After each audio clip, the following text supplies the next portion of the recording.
Hoy es noticia. Hola, ¿cómo están? Bienvenidas, bienvenidos. Viernes 27 de marzo y comenzamos a esta hora una nueva edición de Hoy es Noticia. Último, además, viernes del mes de marzo. Comenzamos de inmediato revisando titulares. Tragedia en Calama. Un estudiante de 18 años apuñaló a una inspectora y dejó a otras 4 personas con lesiones de diversa gravedad del Instituto Obispo Silva Lezaeta. El gobierno anunció una querella en contra del presunto responsable.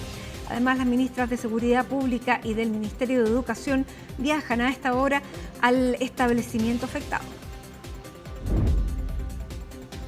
El presidente José Antonio Kast blindó a la ministra vocera de Gobierno, Mara Cedini, en medio de los cuestionamientos de sectores del oficialismo y la oposición por su manejo comunicacional luego de la histórica alza de combustibles y a raíz del polémico video en redes sociales que afirmaba que el Estado chileno estaba en quiebra. En un 10% subirá el precio del gas licuado a contar del próximo jueves. Esto en medio de la alza generalizada de los combustibles con el objetivo de ayudar a las familias más vulnerables. Diferentes municipios han anunciado la entrega de tickets de descuentos, así como convenios con empresas comercializadoras de gas licuado. El conflicto en Medio Oriente terminará en, comillas, semanas, no en meses. Esa es la proyección que dio el secretario de Estado Marco Rubio al asistir a la cumbre de ministros del G7 en Francia. En paralelo, el régimen de Irán informó que 2 instalaciones nucleares fueron atacadas en las últimas horas sin que se hayan producido fugas de material radioactivo. La de Nicolás Córdoba se enfrentará a la selección local.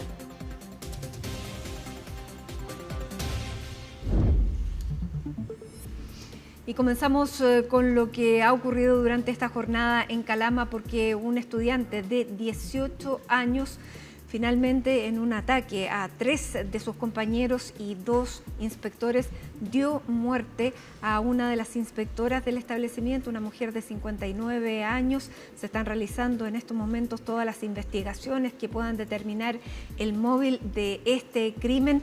Y para conversar de lo que ha ocurrido, de la investigación y de lo que se viene también por delante en el marco de la discusión de lo que está ocurriendo en los colegios a propósito de la violencia, es que vamos a conversar con Juan Cristóbal Cható. ¿Cómo estás, Juan Cristóbal? Bueno, un viernes trágico para el país completo. ¿Cómo estás?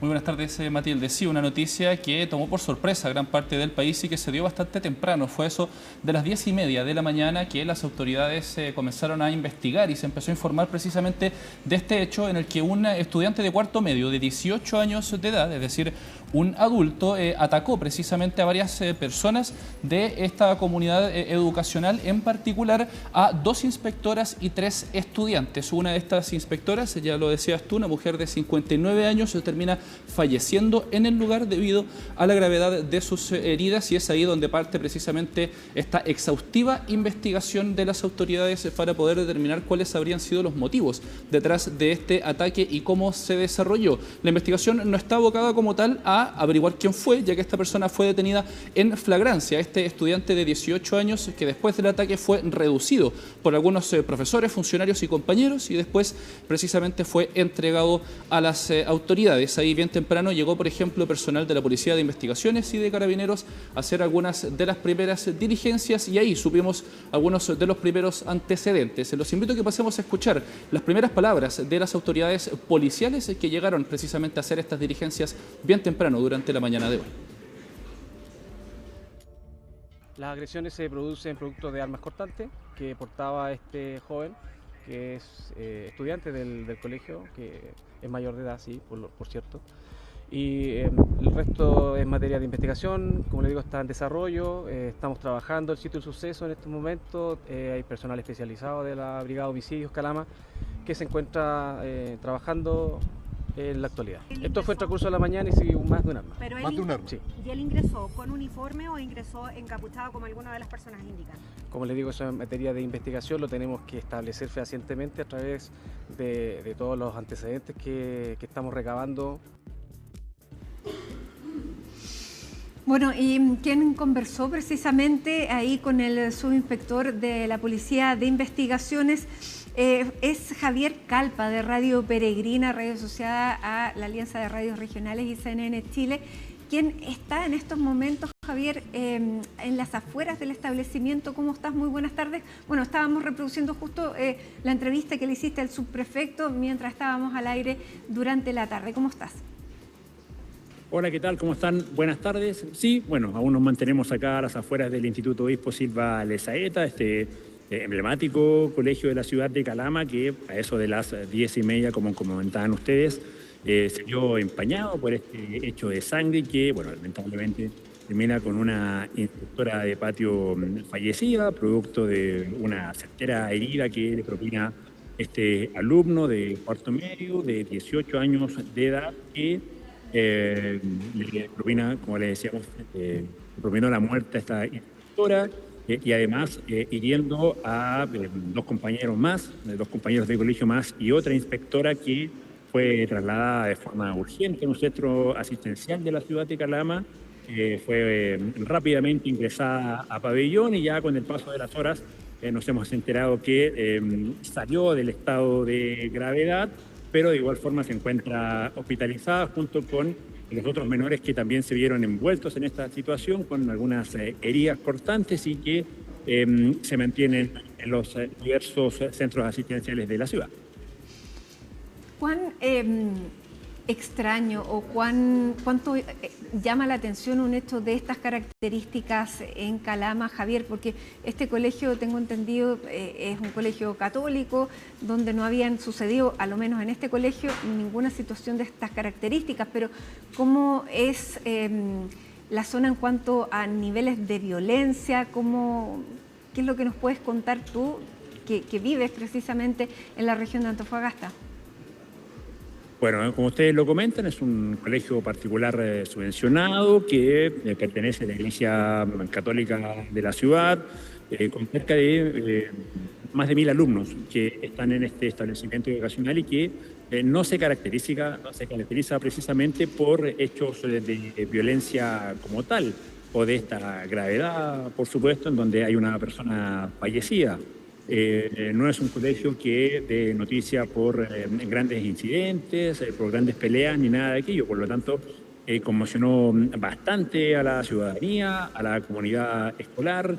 Es sabido que una vez que sucede este hecho, bueno, los alumnos son ingresados rápidamente a las distintas salas del establecimiento y ya cerca del mediodía aproximadamente, un poquito antes quizás, recién son autorizados a que puedan salir del establecimiento por otro sector, no por la puerta principal, sino que más bien por una de las puertas laterales, en donde tanto apoderados como también alumnos pudieron reunirse, en donde observábamos claras muestras de preocupación, de llanto, sobre todo los más pequeños, al no saber qué ocurría, el por qué tuvieron que ingresar rápidamente a sus salas, más allá que esto se produce cuando termina uno de los recreos, y la forma abrupta en donde, por supuesto, también se generó toda esta situación con gritos y parecidos ahí al interior de este colegio. Javier, muy buenas tardes. Quería preguntarte también cuál es la situación respecto a las diligencias. Sabemos que hubo un despliegue muy temprano respecto a todo lo que ocurrió. Policía de Investigaciones y de Carabineros se evacuaron también a los estudiantes de este colegio y sin duda es exhaustivo el trabajo que se tiene que hacer. Incluso desde la propia Policía de Investigaciones decían que el recinto es muy grande, por lo que era bastante el trabajo que se tenía que hacer. ¿Se han visto movimiento en ese sentido al interior o al exterior del colegio? Sí, hemos por ahí averiguado que ayer, de hecho, se dio por inaugurado un sistema de alarmas para algunos apoderados y muchos de ellos, por esa misma alarma, llegaron hasta este sector, algunos de ellos incluso descompensados por la grave situación, porque en algún momento se hablaba de que había una balacera al interior, luego ya se dio a conocer que era este hecho con heridas cortopunzantes. Es un colegio que sí, abarca una gran cuadra, una gran manzana de la ciudad, es muy amplio, como lo mencionábamos, todos los menores fueron ingresados a las distintas salas, se dio aviso, por supuesto, a los apoderados que pudiesen retirar a los alumnos y una vez que se abre este portón lateral y se juntan alumnos con apoderados, con padres, con madres, de verdad que muestras de preocupación, en algunos casos de satisfacción de ver a su hijo que salían bien. En un primer momento, claro, es el personal de Carabineros que se aposta en este sector, producto de un llamado a la central de comunicaciones, y luego con la llegada de personal de la Fiscalía, es Policía de Investigaciones quien toma este caso, donde por lo menos hasta ahora ya, cuando van a ser cerca de las 6 de la tarde, un colegio que ya está totalmente vacío. Hoy día viernes, jornada solo en la mañana de este colegio, y que se vio, por supuesto, abruptamente suspendía sus clases. De hecho, el alcalde de la ciudad, Delfín Chamorro, iba a solicitar a la delegación presidencial que se pudiesen suspender las clases para la próxima semana, sobre todo para tomar las medidas de contingencia con respecto a esta grave situación. Se iba a solicitar la implementación de detectores de metales en el ingreso, no solamente, sino que también de la ciudad. Lo mencionábamos recién, es un colegio que de cierta manera está vinculado a la Iglesia Católica. Conversábamos con el obispo y mencionaba que sí, que era muy probable que la próxima semana se pudiese dar una suspensión de clases, sobre todo para la contención de los alumnos, de los profesores, también de los paradocentes que les tocó lidiar con esta situación. Bien, muchísimas gracias, Javier, por el informe, por la pertinencia y por contarnos lo que está sucediendo ahora y sobre todo cómo lo ha recibido la comunidad que ha visto con sorpresa un hecho de estas características. El agresor se mantiene ¿en qué condición y en qué lugar?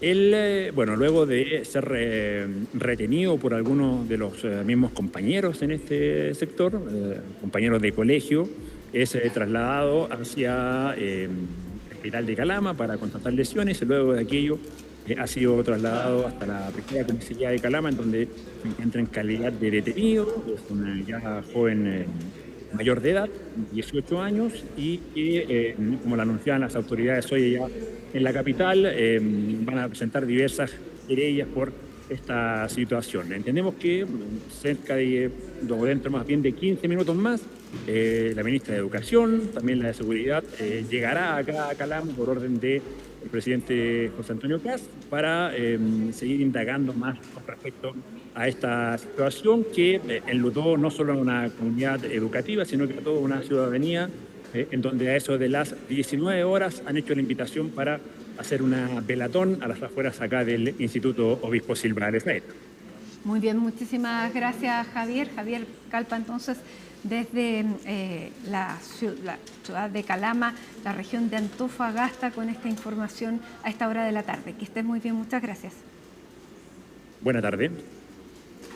Buenas tardes. Sí, son parte entonces de los antecedentes, ya lo decía nuestro colega, es una situación que está totalmente en desarrollo, pero hace algunos minutos, por ejemplo, desde el Ministerio Público, dieron información respecto a la situación judicial de esta persona que se encuentra detenida. Recordemos que es precisamente un adulto, es una persona de 18 años, por lo que ya está bajo la custodia de Carabineros e incluso está previsto que mañana pase a control de detención y eventualmente podría ser formalizado. Así lo dio a conocer precisamente el fiscal regional de Antofagasta.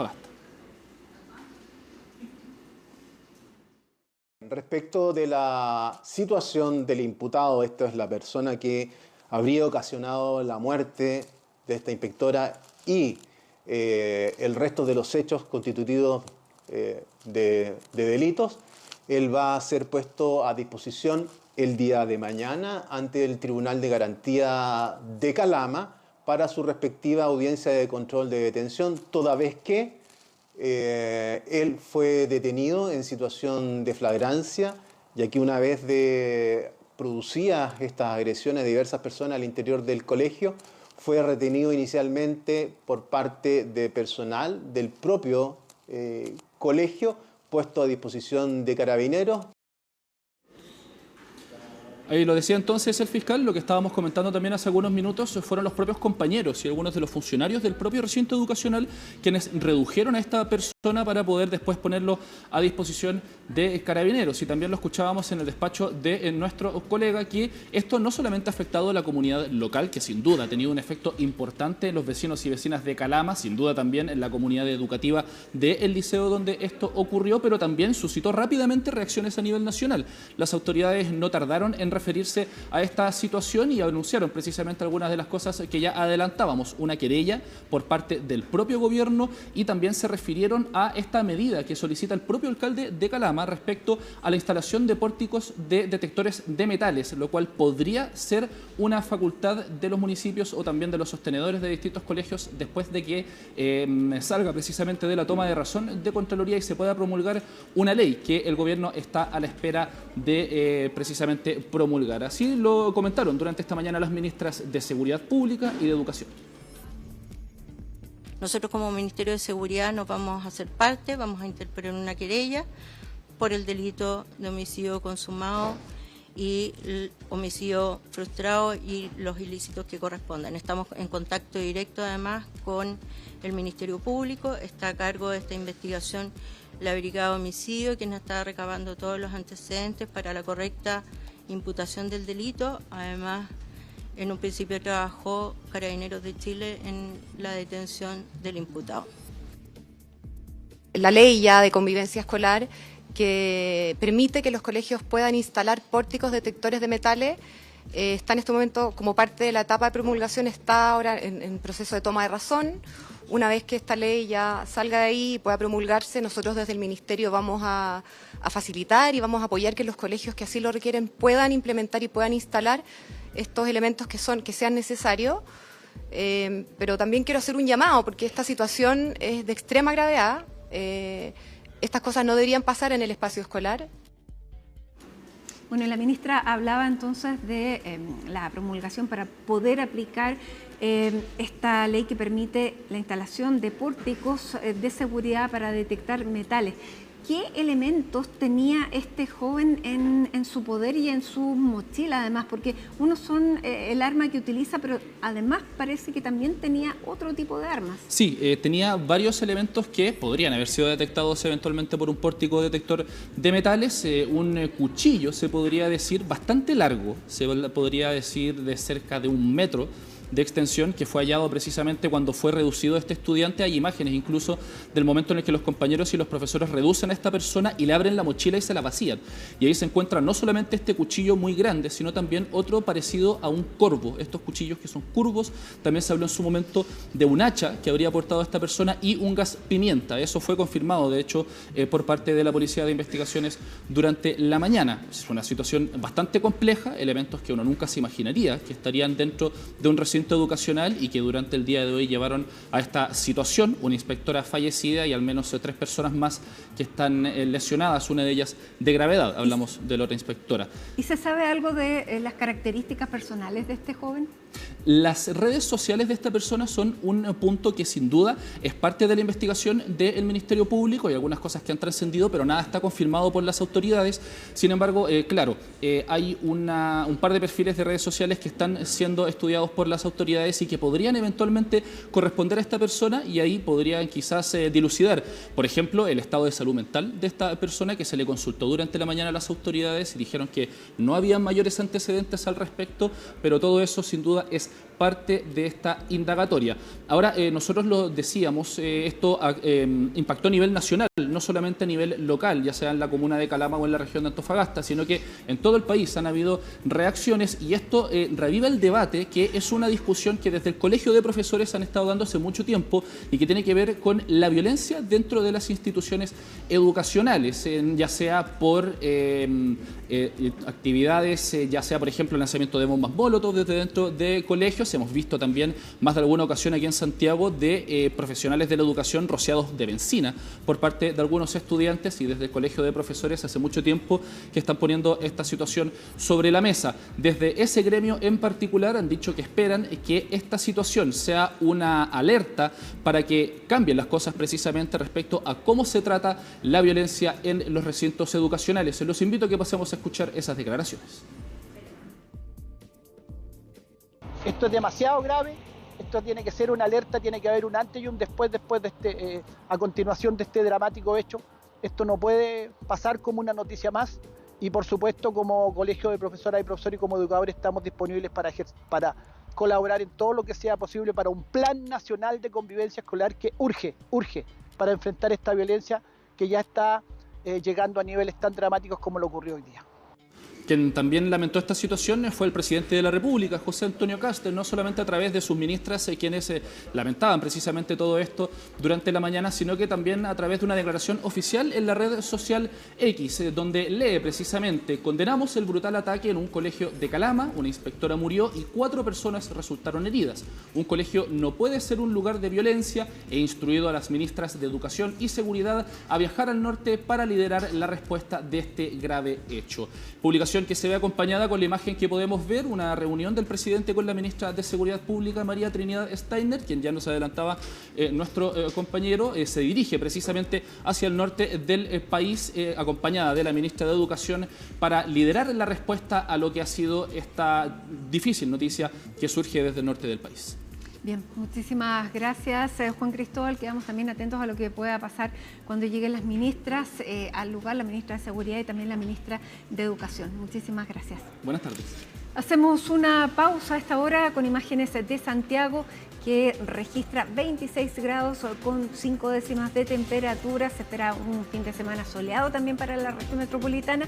Hacemos un alto y ya regresamos.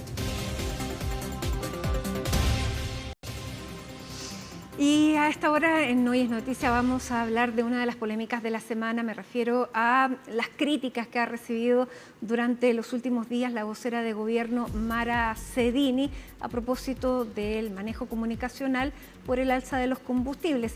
Sin embargo, hoy día fue el propio presidente el que le da un espaldarazo al encabezar con ella una pauta y agradecerle públicamente por su trabajo. Y aquí está con nosotros Colomba Eichholz para contarnos de esta pauta que habíamos adelantado el día de ayer, que se iba a producir y que precisamente, más allá de la importancia que tenía el punto de prensa, o sea, la actividad propiamente tal, tenía la importancia política de que el presidente iba a estar con su vocera para respaldarla, y no solamente fue un respaldo tácito. Muy buenas tardes, Mati. Fue un respaldo bastante explícito, justamente el que hace públicamente el presidente José Antonio Kast. Tú lo decías, en esta primera actividad que encabeza junto a la ministra vocera, por lo menos actividad pública, tras entonces el estallido de esta polémica que se provocó hace aproximadamente 3 días tras las publicaciones por las cuentas oficiales del gobierno que señalaban que esta administración había recibido un estado en quiebra, lo que en cuestión de horas, bueno, esas publicaciones fueron eliminadas, también desautorizadas por parte del ministro de Hacienda en más de una ocasión, pero que no habían tenido alguna respuesta por parte de la ministra vocera Mara Cedini, Mati, quien además, hay que decirlo, había sido cuestionada por parte de la oposición durante esta semana por algunas imprecisiones en lo que fueron sus explicaciones sobre el alza de los combustibles en medios de comunicación. Eso también había generado bastantes cuestionamientos respecto a su gestión, a cómo ha desempeñado su rol en estas 2 primeras semanas de la administración del presidente José Antonio Kast, que en particular, además del ruido político que esto generó y la gestión también que ha tenido la ministra vocera Mara Cedini provocó en la oposición, ha tenido también una arista administrativa, por lo que fue este oficio de Contraloría directamente a la ministra vocera Mara Cedini para que pueda entregar información sobre los recursos públicos utilizados en la difusión y elaboración de este mensaje, de este concepto Estado en quiebra, y posteriormente también mayores antecedentes sobre las personas que estuvieron involucradas.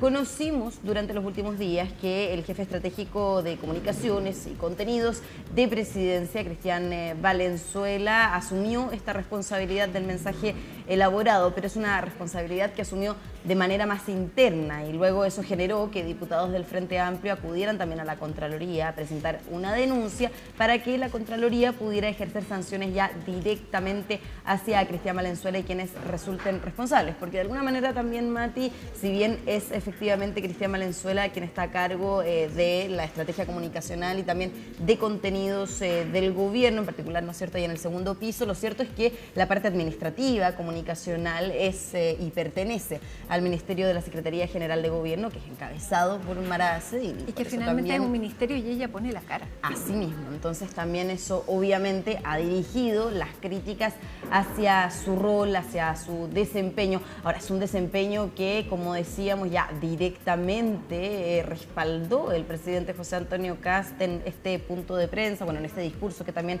realizó en una actividad de la comuna de Pudahuel, donde estuvo presente la ministra vocera, así como también otros secretarios de Estado que acompañaron al presidente José Antonio Kast. Así que pasemos a revisar cuáles fueron las palabras que entregó el mandatario en su discurso.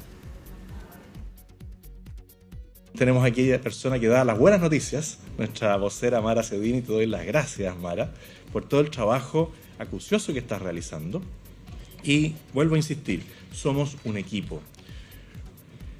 Ese equipo lo que busca es que Chile vuelva a ser ese lugar atractivo para invertir, con reglas claras, con seguridad y con vocación de desarrollo.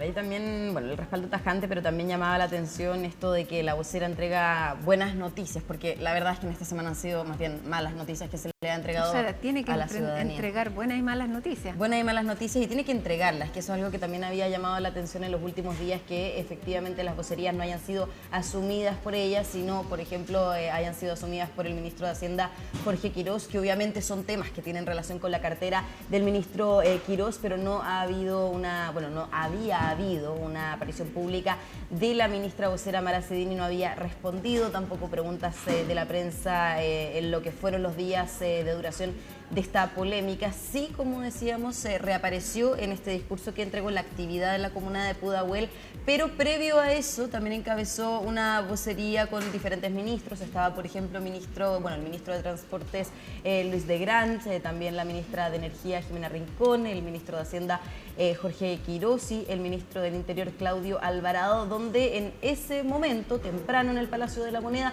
la ministra vocera sí respondió preguntas de la prensa.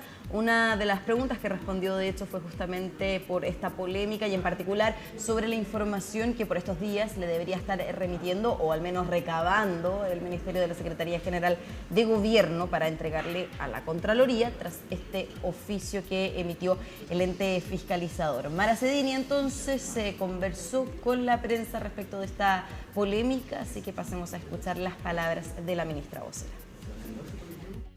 Nosotros no nos perdemos, la comunicación es para la ciudadanía y lo que hemos hecho las últimas semanas es informarles acerca de los planes del Gobierno de Emergencia, el desafío 90, los objetivos del plan de reconstrucción, los proyectos de ley, y hemos llegado a cada uno de los hogares con nuestro programa. En cuanto a la institucionalidad, nosotros respetamos y valoramos siempre el actuar de Contraloría.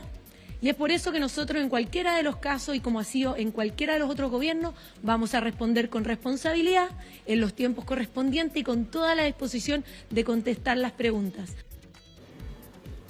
Ahora, son preguntas que no vienen puntualmente por parte de la prensa, también son preguntas que se hacen desde la esfera política respecto a la gestión que ha tenido el gobierno en materia comunicacional, específicamente para, en primer lugar, explicar el alza del precio de los combustibles, pero también para poder explicar lo que fue esta polémica por el mensaje que se había difundido en redes sociales sobre este concepto Estado en quiebra. Paulina Núñez, la presidenta del Senado, hoy día estuvo en Radio Infinita y instó al gobierno a poder enmendar este error, porque decía la senadora de Renovación Nacional que finalmente, si es que no se asume este profundo error comunicacional, señaló, puede tener consecuencias en lo que va a ser la presentación de proyectos por parte del gobierno, y sabemos que de hecho ya se avecina lo que va a ser la presentación del Plan de Reconstrucción Nacional, que quedó fijada su presentación para la primera semana de abril.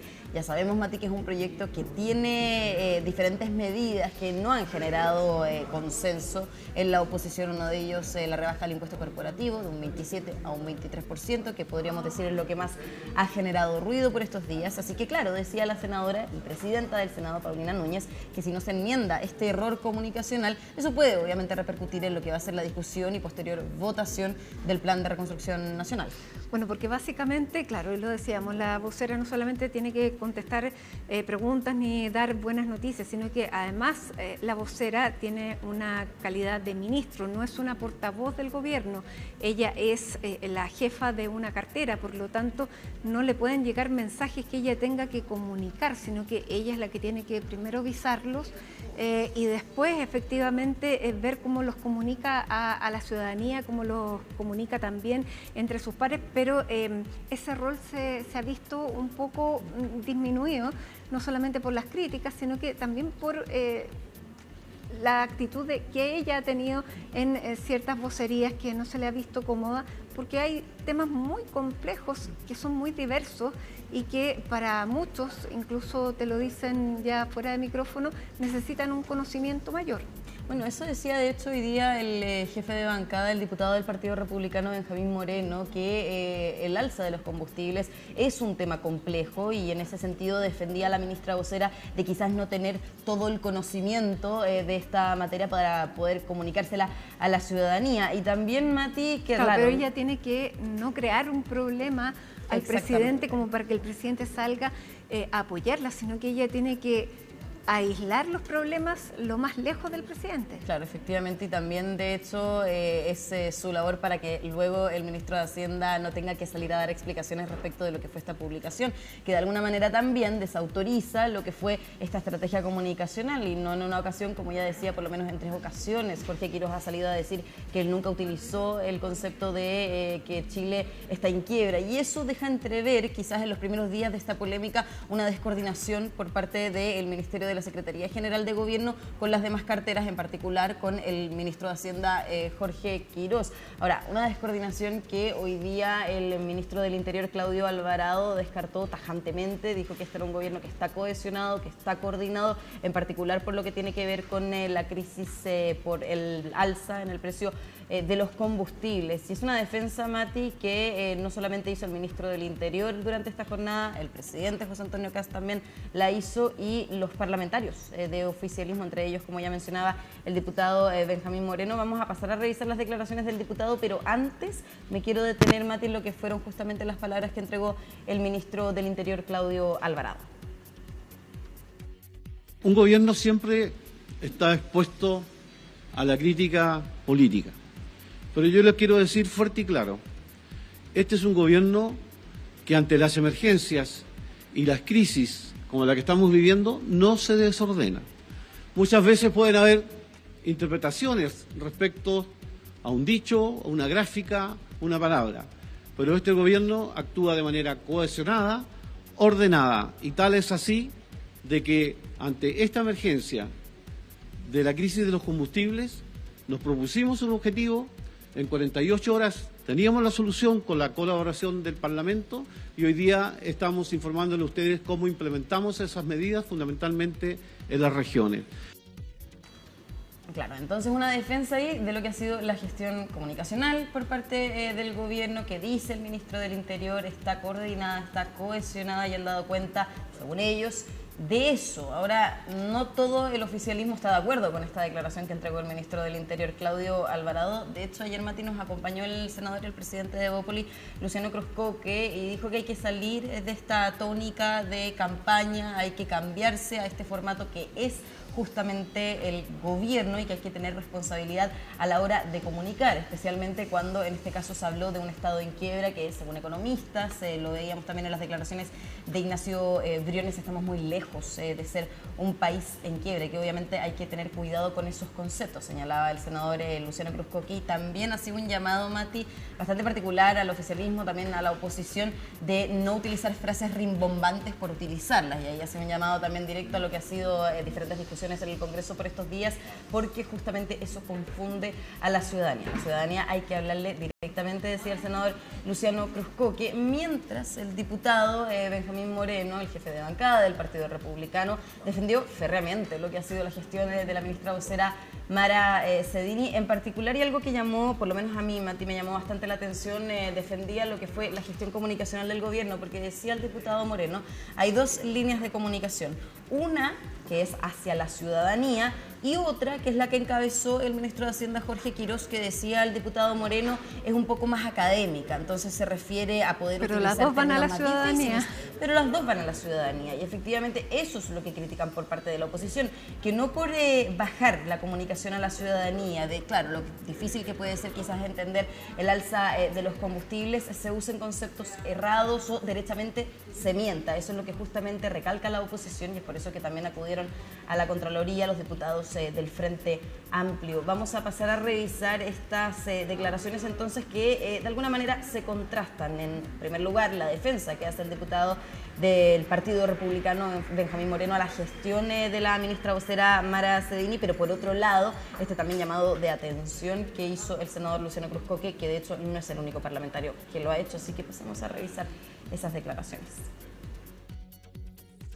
Respecto a la vocera, yo creo que es una gran vocera, se la está tratando de juzgar con una vara con la cual no han juzgado a otros voceros. ¿Con qué vara, qué vara es esa? Creyendo que tiene que hablarle, casi que dejar contento a la oposición, pero si hay una oposición que digan lo que diga, nunca van a estar contentos. Entonces la van a criticar, haga lo que haga. Yo creo que ha comunicado muy bien, es una gran vocera, y igual que todos vamos a ir sobre el camino afinando ciertas cosas, pero yo creo que han tratado de inventar polémicas un tanto artificiales, porque la ven más expuesta nomás. A diferencia de Camila Vallejo, no se esconde en los temas difíciles y no deja al resto que salga para adelante y no se guarda solamente para los temas buenos. Entonces eso ya habla muy bien de ella porque va a dar la cara, que es lo que uno esperaría de una vocería de gobierno. Tenemos que salir un poco de la lógica de la campaña para entrar en la lógica del gobierno. Lamentablemente la lógica del gobierno. El gobierno, ¿verdad?, tiene que salir de esa lógica de campaña. Y el gobierno y la política, y todos los que estamos en política, y por eso también le cabe el sayo a los diputados y a los senadores y a quienes están en política. Si cada cual se manda acá la frase más rimbombante que pueda. Ayer tuvo que salir la Paulina Bodanovich, la presidenta del Partido Socialista, a reconvenir a la diputada Chicardini. Yo creo, y así, y me quedo con la frase de Quiroz, que efectivamente nosotros tenemos que hablarle a la ciudadanía pan, pan, vino, vino. Tenemos que decirle la verdad de las cosas, pero evidentemente que no. Chile no es un Estado fallido, ni quebrado, ni nada por el estilo. Y bueno, y esto produce reacciones, lamentablemente. Claro, también una situación a la que el senador Luciano Cruzcoque hacía alusión, que también ha generado ruido por estos días, fue justamente la intervención de la senadora Daniela Chicardini del Partido Socialista, pidiéndole la renuncia en plena sala en el Senado al ministro de Hacienda Jorge Quiroz, porque decía la senadora, bueno, no empatiza con la ciudadanía cuando decide finalmente implementar este alza de los combustibles, que automáticamente también fue desautorizada por la presidenta del PS. El problema es que ella actuó y habló por sí misma, porque cuando tú estás en un partido y hay una bancada, hablas en la bancada, se toman resoluciones en la bancada y es la presidenta o la jefa de bancada la que lleva la posición. Por lo tanto, ahí la senadora Paulina Bodanovich puso un poco de orden, diciéndole, bueno, tú no te mandas sola, perteneces a un partido. Y se le sale esto de diputada. Diputada. Porque ya venía de la Cámara de Diputados. Así es, y desautoriza efectivamente esta opinión que dio públicamente la ahora senadora. Como para Daniela decirle Chicardini. también en el Senado las cosas no funcionan como en la Cámara de así. Diputados, sí, que es algo que de hecho, bueno, hemos visto y de manera muy interesante se va a ver en los próximos días porque muchos diputados migraron al Senado, por ejemplo, la exdiputada Camila Flores, el exdiputado Diego Ibáñez, en fin, varios diputados entonces que hoy día están ejerciendo como senadores y que quizás, claro, van a tener estas complicaciones, por lo menos en el caso de la ahora senadora Daniela Chicardini con la presidenta de su partido, la senadora Paulina Porque esto Bodanovich. de las estridencias vale para todos. Sí. Bueno, es lo mismo que estamos hablando del gobierno. En ese sentido también se hace un comunicado, se dice que el Estado está en quiebra, pero luego llega el ministro de Hacienda a desestimar esa declaración. Entonces también hay una coordinación que siempre ha habido institucionalmente en los partidos políticos, en las bancadas y también en este caso entre las vocerías del gobierno, pero también las diferentes carteras que llevan las materias que está conversando o más bien expresando y comunicando, en este caso de la ministra vocera, o por lo menos la cuenta aquí en redes sociales del gobierno, que fue lo que había causado polémica en un principio. Ahora es una polémica, Mati, que claro, salió durante esta jornada ya a conversar con la prensa la ministra vocera Mara Cedini, pero podríamos decir que se podría ya extender por varios días, porque la oposición apuntó sus dardos contra la ministra vocera Mara Cedini y obviamente van a estar muy atentos a cómo va a desempeñarse en las próximas semanas, en los próximos meses, especialmente porque es una de las autoridades más visibles del gobierno del presidente José Antonio Kast, y no solamente este gobierno, sino en todos los gobiernos gobiernos siempre lo ha sido la ministra o ministro vocero el que asume, ¿no es cierto?, y tiene que también comunicar los diferentes temas ante la ciudadanía y también las preguntas de la prensa. Ahora, la oposición, como ya decía, hace un llamado al gobierno, al igual que lo hacía el senador Luciano Cruz-Coke, a dejar atrás esta tónica de campaña, poder entonces ya hablarle a la ciudadanía como gobierno de Chile. Así que vamos a pasar a revisar ese llamado que ya ha sido reiterado de la oposición en esta semana. No podemos alimentar la incertidumbre con conceptos que son falsos.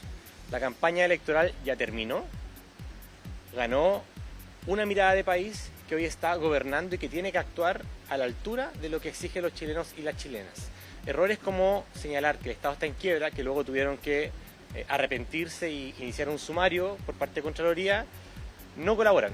Y eso amerita exigir las máximas responsabilidades políticas, porque también se necesita, cuando se comete un error de esta envergadura, dar una señal al país, a los inversores, al empresario, a los trabajadores, de que se está tomando en serio la economía fiscal de Chile. Frente a la forma en que el gobierno ha llevado sus comunicaciones durante estos pocos días de ejercicio, quiero manifestar que a una vocera de gobierno no hay que salir a defenderla. Su trabajo es comunicar bien por sí sola. Cuando eso no pasa y tienen que salir otros ministros a respaldar, es porque algo está fallando. Y la verdad es que da un poco de vergüenza, porque lo que uno necesita es un gobierno que dé certezas, no que genere más dudas. Tengo la impresión de que en estas 2 semanas el presidente José Antonio Kast sigue trabajando en la lógica de campaña y lo que el país necesita es un gobierno, no un comando permanente instalado en la moneda.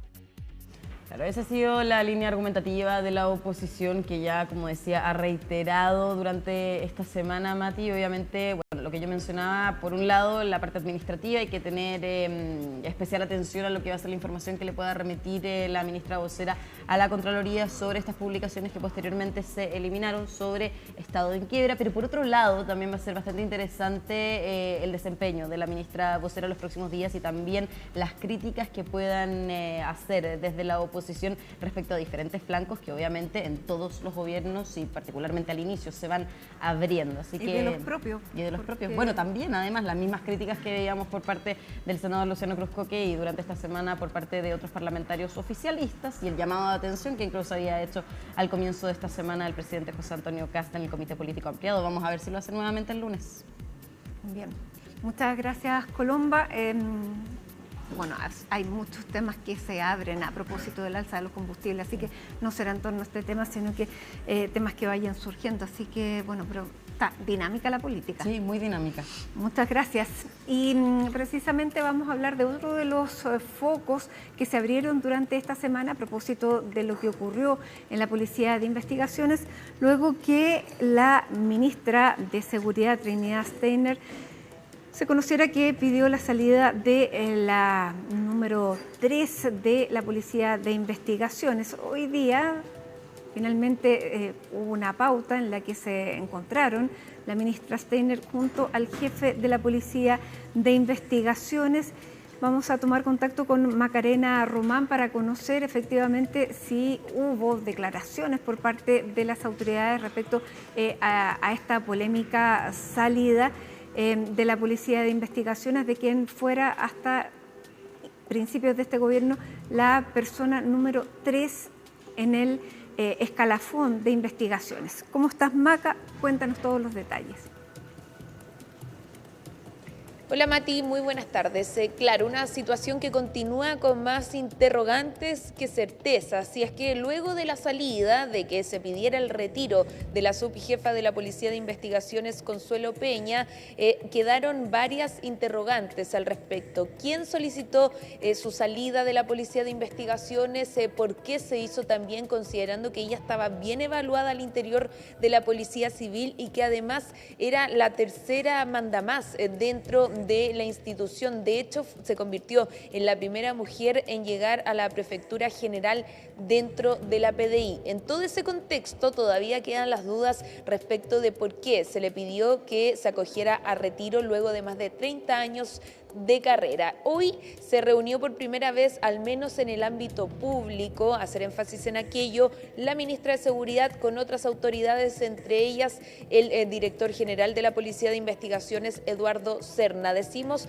y enfatizamos en que es en el ámbito público porque ellos tuvieron una reunión durante la semana que se extendió cerca de 30 minutos, según detalla La Tercera, y que fue a raíz de toda la controversia que generó la salida de Consuelo Peña, pero también por los objetivos en seguridad que tiene este gobierno junto a las policías, tanto carabineros como también la Policía de Investigaciones. Si hubo respuesta, la verdad es que no hubo una respuesta al menos certera por parte del director general de la PDI. Argumentó que justamente hoy le llegó la citación para la Comisión de Seguridad Pública de la Cámara de Diputados fijada para el 6 de abril, donde él tendrá que exponer los argumentos de por qué se le pidió dar un paso al costado a la ex subjefa de inteligencia de la PDI, Consuelo Peña. Pasemos a escuchar justamente esta intervención del mandamás de la Policía Civil. Justo a veces las agendas no nos coinciden, pero estamos en coordinación, estamos en comunicación. Me llegó una citación a la Comisión de Seguridad Ciudadana para el día 6 de abril, lunes 6 de abril. Entonces creo que por respeto a la facultad fixadora del Poder Ejecutivo, Legislativo, la Comisión en este caso de Cámara de Diputadas y Diputados, lo que tengo que decir, debo plantearlo ahí primero y después con ustedes hablo perfectamente, pero creo que debo tener el respeto de... Llego hoy día en la mañana, estoy citado a contar de las 15:50. Así que en razón de ello, les permito que me excusen, pero creo que es prudente que me manifieste ahí primeramente. Y por respeto a la comisión. Si la ministra de Seguridad Pública contestó respecto a este tema, lo cierto es que no. Por más insistencia por parte de los medios de comunicación, la ministra hizo caso omiso y no quiso contestar respecto a la contingencia y menos respecto a este tema, ¿cierto? Que tiene más interrogantes que certezas, ya lo decíamos. Sí lo hizo durante su participación en la Comisión de Seguridad del día lunes, donde ella asegura y de alguna forma entrega la responsabilidad hacia la PDI por la solicitud de retiro hacia Consuelo Peña, pero lo cierto es que también se supo a través de Bio Bio es que ella, una vez que asumió el cargo 2 días después, el 13 de marzo, oficia a la Policía de Investigaciones para que se le esclarezcan por qué se removió y se trasladó a 4 funcionarios de la PDI que participaban en la región de Tarapacá a otras zonas del territorio nacional luego de haber participado de un operativo denominado el Clan Chen. Luego de haber oficiado y de haber tenido una respuesta por parte de Consuelo Peña es que se le pide la salida justamente a la ahora ex subjefa de inteligencia de la PDI y que genera toda esta controversia de ahí en adelante. ¿Qué pasará entonces? La Comisión de Seguridad Pública tendrá la participación del director general de la PDI el próximo lunes 6 de abril, no este lunes, el siguiente, donde él expondrá los argumentos de la salida. Escuchemos impresiones parlamentarias respecto a este tema. Me preocupa que el gobierno de Kast aclare si fue el presidente el que validó la salida de la subdirectora de inteligencia, ojalá antes de la visita del director de la PDI en la Cámara. De lo contrario, el gobierno dejará toda la presión en la PDI, distrayéndolo de su labor investigativa. Y el ministerio seguirá, como hasta ahora, ausente de su rol con el país. Nos parece completamente necesario que venga a dar explicaciones el director general de la Policía de Investigaciones porque se ha llamado a retiro a una funcionaria con una trayectoria destacada, que además tenía que ver con temas de inteligencia y crimen organizado, que son materias sensibles para la seguridad en Chile. Y además, según se ha informado, esto se desarrolló con un proceso no habitual, además en un área sensible, insisto, que es en materia de seguridad. Desde ese punto de vista necesitamos saber quién tomó la decisión, en qué contexto y con qué fundamentos. En materia de seguridad, la claridad no es una opción. Acá estamos hablando de los motivos de la remoción de la directora de inteligencia de la PDI, por lo tanto creemos que pueden haber antecedentes que comprometan la seguridad nacional y por eso hemos pedido la debida reserva de la sesión a la cual se va a sentar al director general de la PDI. Bueno, y escuchábamos a algunos de los integrantes de la Comisión de Seguridad Pública. No es todo lo que ha pasado en el contexto de este caso. También hasta la Contraloría, el diputado Raúl Leiva ofició a este organismo a raíz de este oficio, que algunos dicen no está tan apegado a la ley, por lo mismo piden que la Contraloría se refiera a aquella solicitud que hizo la ministra luego de asumir sobre antecedentes y argumentos de por qué se hicieron estos traslados de 4 funcionarios que trabajaban en la PDI en la zona de la región de Tarapacá y finalmente fueron trasladados a otros rincones de nuestro país. Pasemos a escuchar respecto a este tema al diputado que ofició a la Contraloría, el diputado Raúl Leiva.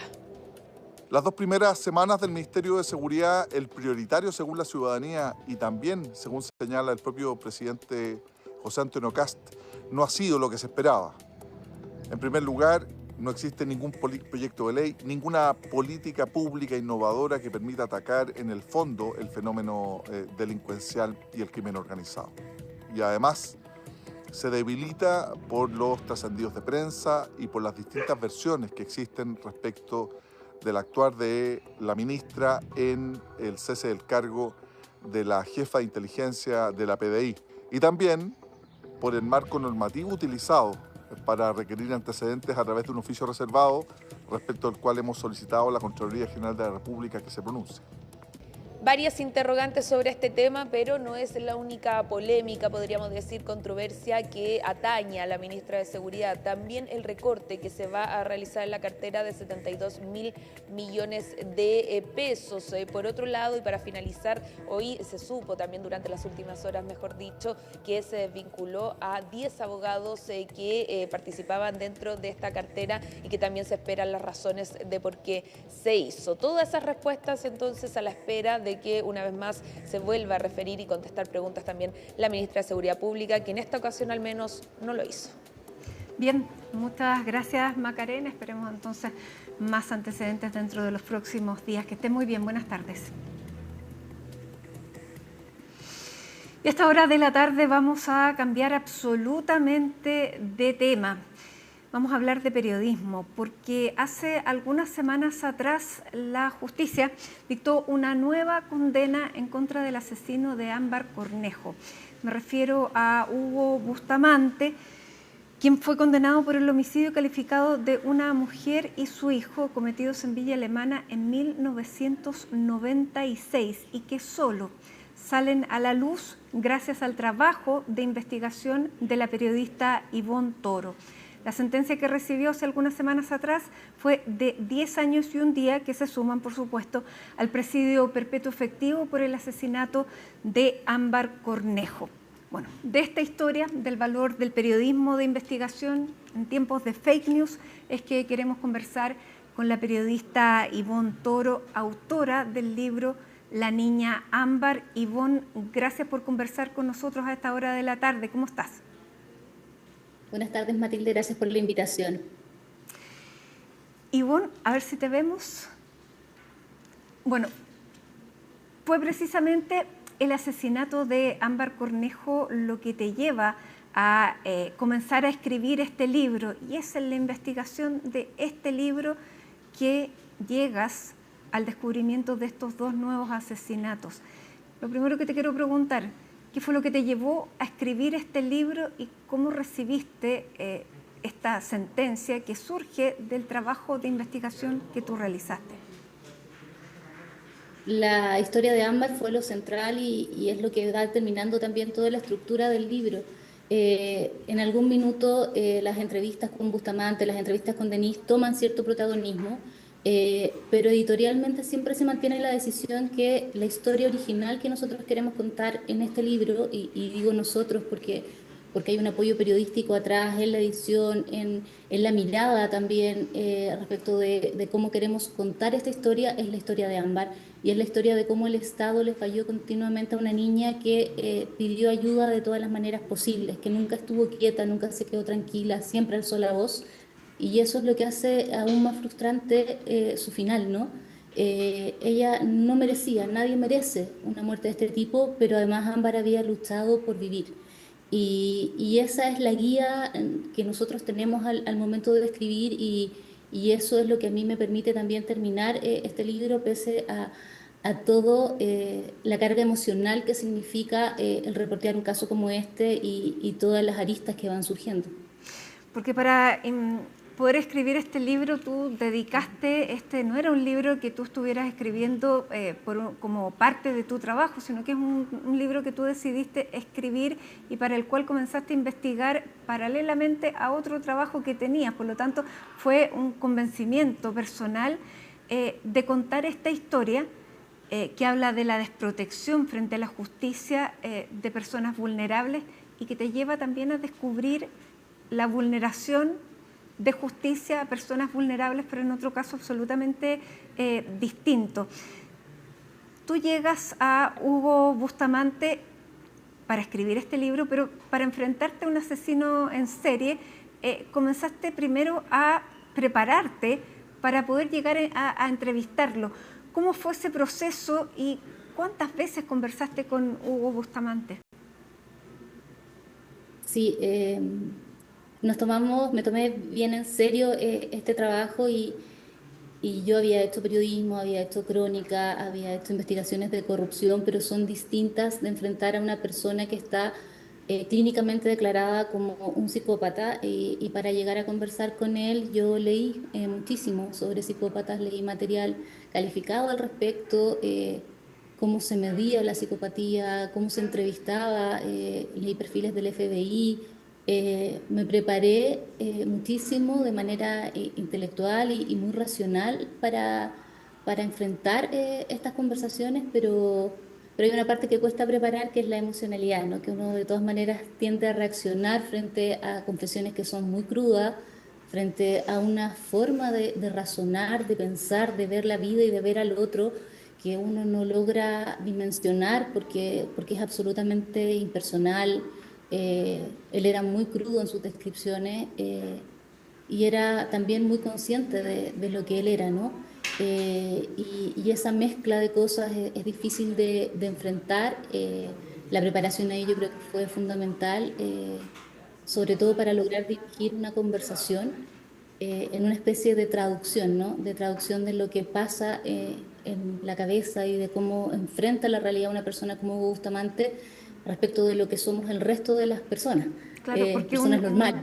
Un psicópata no tiene empatía, no tiene arrepentimiento, miente mucho, por lo tanto me imagino que en periodismo de investigación tú tenías que contrastar cada una de las cosas que te iba contando Hugo Bustamante en conversaciones que además fueron muy largas. ¿Cuántas conversaciones fueron y cuánto duraban esas entrevistas? La primera fue especialmente larga, la primera fueron muchas horas, fue mañana y tarde, fueron 6 conversaciones en total, eran muchas horas en Gendarmería, en una sala especial con él y con la periodista Andrea Castillo que me acompañaba, que era periodista de Gendarmería, que también se enfrentaba a toda esta situación, mantenía una actitud súper reservada, muy colaborativa conmigo, y sí, eran entrevistas larguísimas y como tú dices, la falta de empatía, la falta de arrepentimiento y la prioridad que le daba a ciertas cosas frente a otras era súper complejo. Hubo momentos en que efectivamente reaccioné al respecto y había también rabia de mi parte. Cuesta muchísimo y yo creo que ahí lo fundamental es no perder de vista por qué se está haciendo y en ese sentido la perspectiva siempre fue esto es necesario, esto es importante para contar la historia de Ámbar y el no perder eso de vista permitió continuar y también enfrentar la confesión inesperada, compleja y también poco creíble al inicio, como tú decías, sobre estas 2 muertes, porque sí, él es una persona que tiende a manipular y a mentir, y que frente a las contradicciones de lo que él ha dicho previamente, no tiene ninguna reacción natural, que es de verse pillado de alguna manera. Él no reacciona como cualquier persona. Él enfrenta esa contradicción como si no existiera, aunque tú la estés evidenciando, aunque tú le digas, tú me dijiste A y en realidad ocurrió B, y me dijiste respecto de la misma historia 2 versiones completamente distintas, cuál es la real. Él no es capaz de asumir esa contradicción, no la ve no la asume y por lo tanto al representarle el punto no hay una reacción esperada de reconocer, mentí en esta oportunidad o mentí en esta otra oportunidad y esto es lo real. Entonces ahí había un contraste de fuentes, había un contraste con la información oficial y buscar datos que permitieran afirmar lo que él estaba diciendo con información concreta. Ahora, Ivonne, tú en las conversaciones que tenías sobre lo que había ocurrido con Ámbar, es que, y sabiendo además que estaba frente a un psicópata que además tenía otros 2 crímenes anteriores, él era conocido antes por el crimen del niño del tambor, que fue el niño y su madre, un crimen por el que debería haber estado preso y no libre en el momento en que él conoce a Ámbar. En el marco de esa conversación es que te cuentas de esto otro que no tenía absolutamente nada que ver. ¿Cómo tú llegas a preguntarle si él había matado a otras personas y qué fue lo que te dijo? Sí, esta conversación se produce en la tercera entrevista y es a raíz de todas las características que yo había leído respecto de los psicópatas y de cuándo comienzan su carrera delictual y alrededor de los 40 años cuando mata a Verónica. Y todo indicaba que en un caso como el de psicopatía esto debía haber ocurrido previamente. Y la forma en que él enfrenta esta muerte, los detalles que cuenta y la incapacidad de ver a Verónica y de ver a Kenito como personas y de ver a Ámbar como una persona digna de respeto daba a entender que cumplía con todas las características de la psicopatía que le había sido diagnosticada. Y en esa circunstancia le pregunto si él había matado previamente y él dice que en ningún expediente aparece eso. Y no cierra la puerta y de forma posterior él es cuando me dice que me tiene un regalo, ¿no? Que son estos 2 nombres en la siguiente entrevista y que de alguna manera lo que creo yo es que él quiere tener ahí también algo de poder, ¿no? Él lo único que tenía para contar y el único poder que tenía dentro de la cárcel era su historia y de alguna manera él quiere hacer que esa historia continúe y me entrega estos nombres que yo no reacciono de una forma muy cinematográfica como le gustaría a la gente. Yo me quedé súper helada, no fue que me dio los nombres, yo de inmediato le dije, entonces nada, me quedé en silencio y los anoté, no pregunté nada más al respecto. Yo sabía que había una sola pregunta que había quedado inconclusa, entonces cuando él me dice sobre su pregunta, anote, yo tenía muy claro cuál era la pregunta que no me había respondido y lo que me estaba diciendo. Pero me quedé muy en shock y seguí preguntándole de lo otro, sí guardé los nombres y sí me propuse investigarlo, pero es muy inesperado y era muy macabra la forma en que me lo estaba diciendo, el concepto de regalo para hablar de 2 asesinatos en ese minuto supuestos, era muy terrible, ¿no? Bueno, y ahí se abre otro campo de investigación, el que tú no contabas, y también decides dedicarte a investigar qué significaban estos nombres. ¿En qué momento hay un compromiso personal de dedicar fines de semana, tiempo libre, a una investigación que si tenía que durar para un libro, no sé, 1 año, 2 años, termina durando 4? Y se fue alargando en algún minuto. Yo también tomaba pausas entre medio porque era súper desgastante emocionalmente. Yo tengo un trabajo que es en comunicaciones corporativas, hoy día de Novandino Litio, y que demanda también bastante tiempo. Entonces el tiempo que yo tenía era mis fines de semana, que mi hija me ayudaba, y era buscar en archivos del antiguo juzgado del crimen de Villa Alemana en papel y anotar. No había claridad de fecha, fue súper difícil. Fue complejo, fue una investigación sin toda esa parte, sin los elementos tecnológicos que hoy día tenemos. Entonces era un esfuerzo personal bien grande, bien desgastante, pero sobre todo era el tema de que había llegado a la familia, con los nombres que él me dio, yo llego a los familiares de estas 2 personas que me dicen que llevan desaparecidas casi 30 años, y finalmente está esta inquietud y este dolor también de llegar a inquietar a una familia, a revivir una angustia y no poder dar respuesta. Y ahí hay un compromiso también por tratar de conseguir lo más cercano a la verdad. pero era súper difícil hacerlo y en ese sentido la familia de Isabel y Eduardo fueron súper comprensivos en entender la espera, en colaborar en lo que ellos recordaban y en tratar de buscar conmigo una respuesta y en eso han sido muy persistentes y muy valientes también. Porque tú ahí te encuentras con otra falta del Estado. No sé si hablar de negligencia, pero es otra falta, porque había una denuncia por presunta desgracia por la desaparición de 2 personas, que era esta mujer y su hijo. Y de eso que había ocurrido en 1996, eso queda en el archivo y nunca nadie lo investigó. Y si no es por este libro que tú decides escribir, lo que te dice y cómo tú investigas a partir de estos 2 nombres que podrían haber sido nada, ellos nunca hubieran tampoco llegado a conocer lo que ocurrió con sus familiares y que finalmente, gracias a esto, se descubre que estaban enterrados, además en el mismo lugar donde él había enterrado a todas sus víctimas anteriores. Y eso es un detalle que es bien interesante de contar, que es un patrón psicopático. Sí, en la conversación con Bustamante, cuando él ya se da cuenta que no puede retroceder en esta confesión porque lo intenta que deje de investigar este hecho. En la última conversación que yo tengo con él, que es en enero del 2024, le digo, ellos están ahí y están ahí porque tú es lo que haces cuando matas a alguien, lo dejas cerca tuyo, al punto de que a Verónica y Kenito los matas en una casa y los trasladas a la casa donde vas a vivir. Tú haces eso. Y él trata de negarlo y finalmente lo termina admitiendo ya en junio.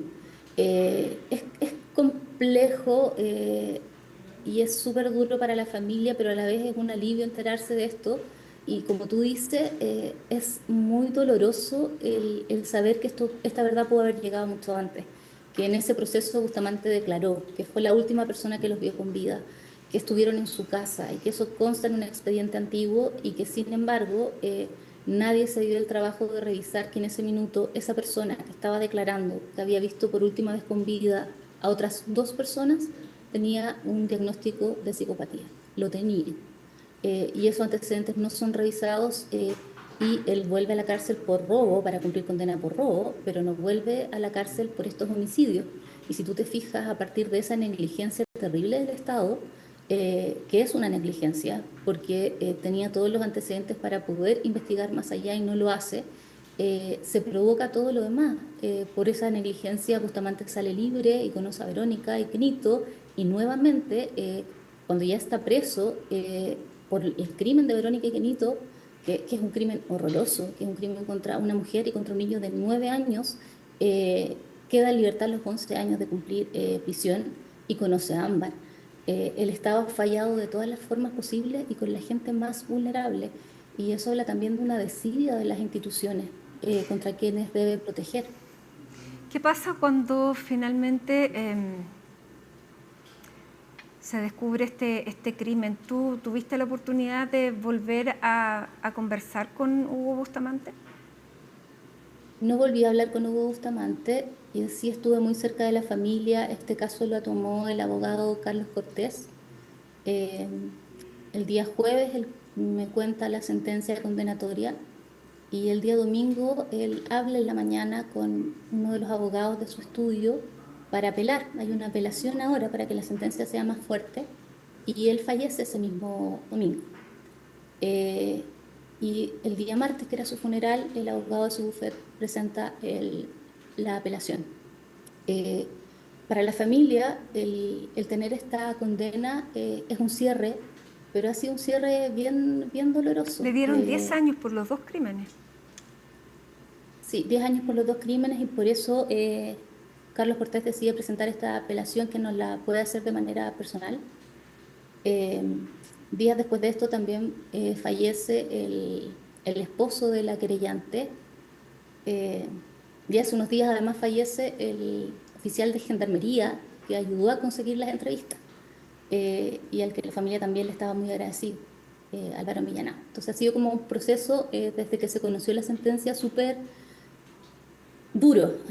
Había un alivio, pero también ha llegado muchísima pena de personas que de alguna manera trabajaron para conseguir justicia que fue lo que hicieron, que ya no están, y que también merecen un gran reconocimiento por esta condena, y esperemos que la apelación logre también que sean más años, porque Bustamante siempre ha tenido la esperanza de salir.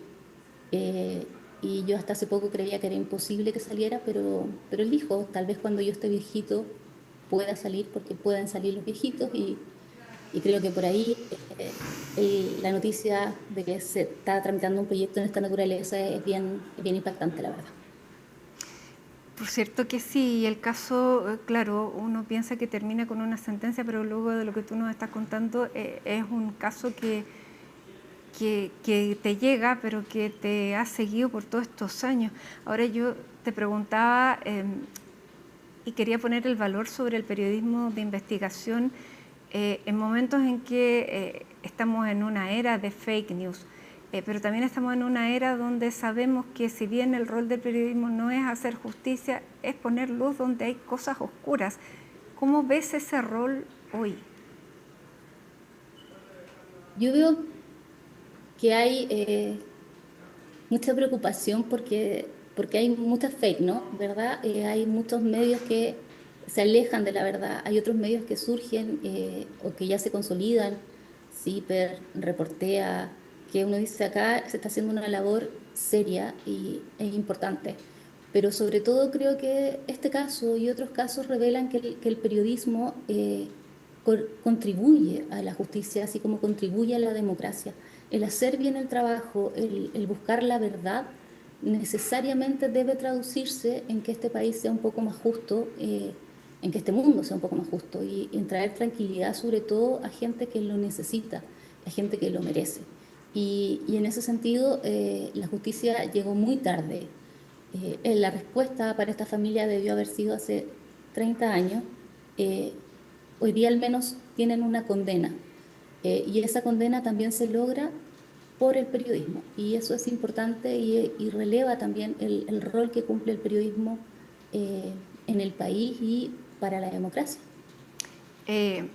Y bueno, yo quería relevar tu rol porque esta es una investigación que si probablemente lo hubieras realizado en un medio, ningún medio permite, no tienen tampoco cómo sustentar una investigación de 4 años, pero esta fue una decisión tuya, un convencimiento tuyo, una convicción propia de llevar y de seguir con esta investigación. Por lo tanto, también hay un compromiso personal y desde el punto de vista personal, ¿qué han significado estos años para ti? Y ha sido, la investigación fue difícil, hay una mezcla extraña. A mí sí me da mucha satisfacción el haber contado la historia de Ámbar. De repente he leído comentarios en internet del libro y alguien dice, hoy la abrazo, hoy vive en mi corazón. Y creo que el que Ámbar tenga un lugar de amor, en parte gracias a este libro, que nunca tuvo, aunque sea posterior, aunque no haya llegado cuando debía llegar, te da tranquilidad de que hay algo que se cumplió. El que la familia de Isabel y Eduardo hayan cerrado un ciclo doloroso también da esa sensación de que algo se logró, de que estuvo bien hacerlo. Y creo que la convicción del primer día de que la historia de Ámbar merecía ser contada, que es la convicción al cierre del libro, es lo mismo que se mantiene hasta hoy. La historia de Ámbar sí merecía ser contada, los niños sí merecen tener una voz y sí merecen que el Estado les entregue protección. Y ese es como el principal mensaje. O sea, si a mí me gustaría que alguien leyera este libro, serían los jueces de familia. Y sería también el sistema de justicia, gente que toma decisiones sobre vidas y que esas decisiones pueden cambiar radicalmente el destino de una persona. Y tener conciencia de eso, para mí, es lo más importante. Entonces, creo que si se puede contribuir en algo a eso, ya estoy por pagar. Ivonne Toro, muchísimas gracias por haber conversado con nosotros y haber puesto también en relevancia lo que significa el periodismo de investigación, el rol y el convencimiento de hacer un trabajo minucioso sin esperar una recompensa, porque este libro no partió queriendo descubrir nada, sino que contar una historia y terminaste pudiendo aportar a la justicia, aportar a la tranquilidad de otra familia y poniendo luz y justicia donde por 30 años no la hubo. Así que te queremos agradecer a nombre de CNN especialmente que nos hayas acompañado esta tarde. Muy buenas tardes y muchas gracias. Muchas gracias a ti, Matilde, por la conversación. Hasta luego. Gracias. Hacemos una pausa y ya estamos de regreso. Estamos de regreso en Hoy es Noticias, viernes 27 de marzo, viernes, día de panoramas, junto a Sandro Lavarría. Vamos a tomar contacto con él para conocer qué es lo que se viene este fin de semana en el plano de la cultura y el espectáculo. Hola, hola, ¿cómo están? Vamos a comenzar esta revisión de las noticias de la cultura y el espectáculo hablando de Rock en Conce, que va a tener durante este día sábado su jornada inaugural. Esto se va a realizar como siempre en el Parque Bicentenario de la ciudad de Concepción, el festival gratuito más grande del sur de Chile y no me cabe duda que también de todo nuestro país. Los conciertos van a iniciar a las 13:20, ambos días, tanto el sábado como este domingo. Recordemos también que en los 4 escenarios en los que van a estar repartidos los diversos artistas van a haber diversas personalidades, como por ejemplo Young Sister, el Cuarteto de Nos, Banda Los Chinos, Niebla Niebla, entre muchos otros. Van a ser 2 jornadas que van a estar encabezadas. La del día sábado por Jet, que va a estar a cargo del cierre de este día, y también de Travis el día domingo con un show que se va a dar inicio a las 9 de la noche para terminar a las 22:30 para darle ya el cierre a esta nueva edición de REC.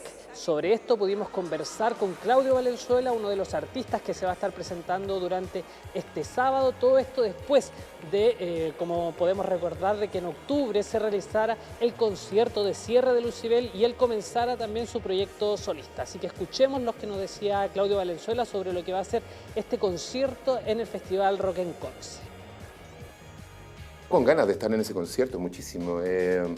Insisto, hay una especie de deuda con la gente de REC por el REC anterior y creo que esta vez vamos a cantar juntos como va a ser un gran karaoke. El hecho que sea como accesible para todos, si vas, si no vas, no vas, hace que sea todo ese multitudinaria respuesta que tiene ese festival. Con Lucibel hemos tocado ahí, no sé, 50, 70 mil personas en esa explanada y es muy potente. Tiene que ver con esa sensación de que es una capital de la música, por decirlo de una forma, y que tiene algo que entregar, y creo que la gente lo siente y lo tiene adentro y se capitaliza en un festival como este, que obviamente es el festival más gratis, más grande, no solo de Chile, yo creo que de muchas partes, ¿eh? Sí que existen festivales gratis, pregunta. También en el mundo de la música, este viernes en Pamplona, en España, Laura Pausini le va a dar inicio a su nuevo tour, Yo Canto 2, el que la va a traer con 2 espectáculos en el Movistar Arena acá en Chile el próximo 15 y 16 de abril.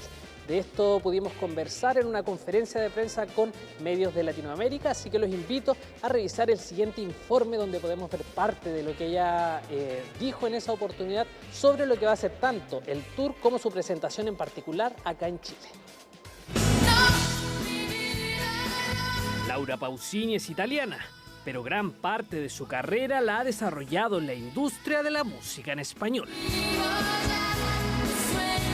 Mi crecimiento desde los 18 hasta ahora estuvo más en España y América Latina. Entonces, si yo necesito contar qué mujer soy hoy, después de haber conocido mi adolescencia y mi infancia, debo cantar en español, porque yo soy latina. Es por eso que lanzó Yo Canto 2, una recopilación de covers que han marcado su relación con la música en español, en el que incluyó un homenaje a Violeta Parra con Gracias a la Vida. Sabes que cuando pienso en Violeta Parra también pienso en Isabel Allende, por eso también fue bastante inevitable rendirle homenaje. Yo me sentiría casi incómoda en el primer disco que dedico a América Latina no incluir una figura emblemática tan importante a nivel cultural de toda América Latina, no solamente de Chile. Y es justamente con ese disco con el que volverá a visitar Chile. Fue el primer país en el mundo que en una semana hizo sold out los 2 conciertos que voy a hacer. Entonces, no me olvido.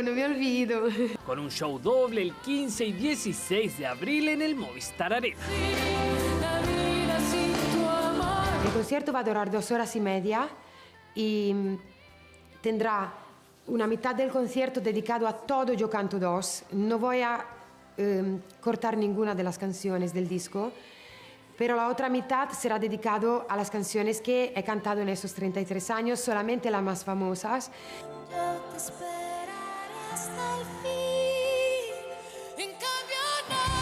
Y aunque en los últimos años ha visitado el país, no se ha podido concretar su regreso al Festival de Viña del Mar, un escenario en el que se presentó por última vez en 2014. Yo ya sabía que este 2026 hubiera presentado el Festival de San Remo, pero normalmente el Festival de San Remo se hace la primera semana de febrero. Cuando, por causa del Mundial, de las Olimpiadas, disculpa, movieron el Festival de San Remo en la misma semana de Viña, quería matar a cualquier persona, porque ya prácticamente había casi confirmado, ¿sabes? Entonces lo he sentido mucho. Y ojalá que el próximo año puedan dejarme un espacio para regresar. Laura Pausini comienza esta semana su tour Yo Canto 2 con shows en España, para volver a Santiago en abril de este 2026. Espacio que ahora es tuyo, te ruego, víveme sin más vergüenza. Este jueves se dio por inaugurado el ciclo de cine Resistir la Justicia en Irán 3037, un sitio que durante la dictadura fue ocupado como centro de tortura y era conocido como la venda sexy. Es por eso que a través de diferentes actividades se está buscando darle un nuevo sentido a un espacio que tiene una carga política y social tan importante para nuestro país. Como yo decía, este ciclo comenzó ayer jueves con la proyección de 3 cortometrajes, Lengua Muerta, No Olvidar y Cuadernos de Nombre. Y además quienes asistieron pudieron tener un conversatorio con los cineastas creadores de estas 3 piezas audiovisuales. Para la próxima semana, el jueves 2 de abril, a partir de las 19 horas, se va a estar presentando la película Malqueridas, un documental que en el año 2023 fue parte del Festival de Cine de Venecia, donde pudo obtener 3 distinciones del jurado en esa instancia. Y también durante la semana siguiente se va a estar presentando Visión Nocturna de Carolina Moscoso, para ya comenzar a darle cierre al menos a este primer ciclo en el Cine Club de Irán 3037. Pudimos conversar con su programadora, así que los invito a escuchar esas declaraciones. Y han estado haciendo un trabajo desde el directorio muy interesante de recuperar el lugar, de recuperar el jardín, de hacer que la casa sea un espacio acogedor, porque evidentemente este lugar tiene una carga energética simbólica muy fuerte, ¿no? Es un lugar donde se vivió violencia político-sexual durante la dictadura. Por ejemplo, lo que ocurrió ayer fue súper bonito porque muchas de las asistentes comenzaron a compartir distintas experiencias, hicieron preguntas súper lindas a los cineastas que permitieron un diálogo y conocer cómo se hicieron también los films. Bueno, y después de un exitoso primer ciclo, este martes 24 de marzo se estrenó el primer episodio de la segunda temporada de Daredevil Born Again a través de Disney Plus. Una nueva serie de episodios en los que el alcalde Fisk, el villano de esta historia, crea una especie de policía militar que, además de tener la misión de buscar y encontrar a Daredevil, este superhéroe quien está actuando desde las sombras, deja devastada a la ciudad de Nueva York. Esto ha sido de alguna u otra forma comparado por los críticos y también los fanáticos con el ICE de Donald Trump, diciendo que es una especie de símil. Los episodios se van a seguir estrenando semanalmente desde, como yo decía, este martes hasta el próximo 5 de mayo. Pudimos conversar sobre este símil con la realidad actual de los Estados Unidos con su creador, así que los invito a escuchar rápidamente lo que nos contaba sobre esta situación. Creamos el manual de un autócrata. Y quiero decir, da igual si es Pinochet, Nerón o Franco. Estos tipos siguen el mismo manual y sé que sabes de lo que hablo. Y que al final reflejara tanto la realidad es, por así decirlo suavemente, abrumador.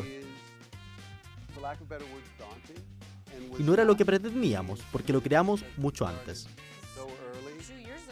Vamos a cerrar este resumen de las noticias de la cultura y el espectáculo aquí en Hoy es Noticia con música, porque Miley Cyrus estrenó el videoclip de Younger You, una canción que llega en el contexto del aniversario número 20 de Hannah Montana, una serie que marcó a tantas generaciones a través de Disney Channel y que se estrenó durante esta semana a través de Disney Plus para que todos quienes pudieron crecer con esta superestrella de doble identidad puedan volver a sentir la nostalgia. No iba a esperar la respuesta ahí.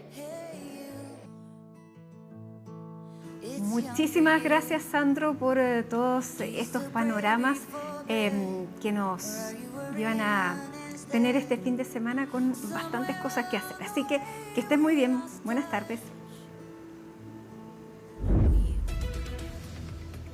Y a esta hora de la tarde, 7:01, le doy la bienvenida a Isel Guerra para conversar qué es lo que está pasando en el plano internacional y qué es lo que está pasando en Medio Oriente, porque ya es Marco Rubio el que ha ingresado también al marco de las negociaciones. ¿Cómo estás? ¿Cómo estás, Mati? Y con varias declaraciones que ha entregado, por cierto, durante esta jornada en medio de la realización de la cumbre ministerial del G7, ministros de Asuntos Exteriores, entonces reunidos durante esta jornada en Francia, donde el tema central, sin duda, lo que ha estado ocurriendo en estas últimas 3 semanas en Medio Oriente. Y varias declaraciones que por lo demás se proporciona el secretario de Estado de Estados Unidos. Por un lado, apunta a la duración de este conflicto, planteando que esto se va a extender por semanas, no meses. Respecto también, en esa misma línea, señalaba que queda trabajo por hacer, pero que de todas formas pueden cumplir con los objetivos sin desplegar tropas en Irán. Esto pese a que cientos de militares se han estado desplegando por lo demás en la región